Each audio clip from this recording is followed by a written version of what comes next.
Nakakatakot si Bol Bol sa training camp ng TNT kaya di pala natuloy si Javel Magui sa PBA. Tara kwentuhan!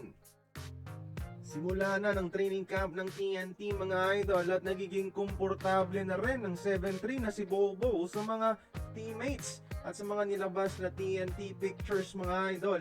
Tila may warning na ang tropang giga sa PBA tungkol kay Bol Bol. Ito talaga mga idol, yung challenge ni Bol Bol sa tres kay Tyrus Hill. Grabe ang haba ng Bol Bol. Magiging isang defensive monster siguro siya sa PBA na kayang bumantay pati sa perimeter dahil sa kanyang bilis mga idol. Match-up nightmare talaga si Bol Bol offensively and defensively. Tapos, nag-uusap na rin sila ni Jordan Heading mga idol para sa possible deadly tandem.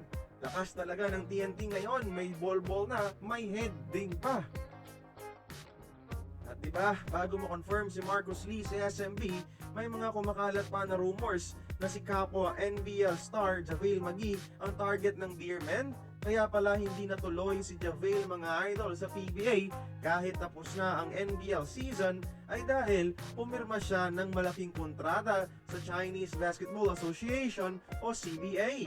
Hindi natin sure kung may PBA team nga ba na kumausap sa kanya pero hindi naman na malayo na walang nag-inquire sa kanya na mga mayayaman na team sa PBA, especially sa mga kalibre ng mga imports ngayon sa ating liga. Pero sure, mas mataas talaga ang offer ng China sa kanya kaya napapirma siya kaagad doon sa Beijing Ducks mga idol. Doon pa man kasi sadyang mataas na yung presyo na hinihingi ni Javel. Kahit si Gilas noon, di ba? Siya ang unang target naturalized sana 2014. Pero masyadong mataas yung hinihingi niya sa SBP.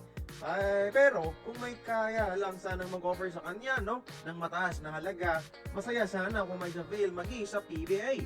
Mas madami pang manonood dahil mas sikat pa nga siya sa bolbol ng TNT. Kaya kayong mga idol, tingin nyo, sure na ba si Bol Bol bilang best import of the conference? Join the conversation, magkomento lamang sa ibaba.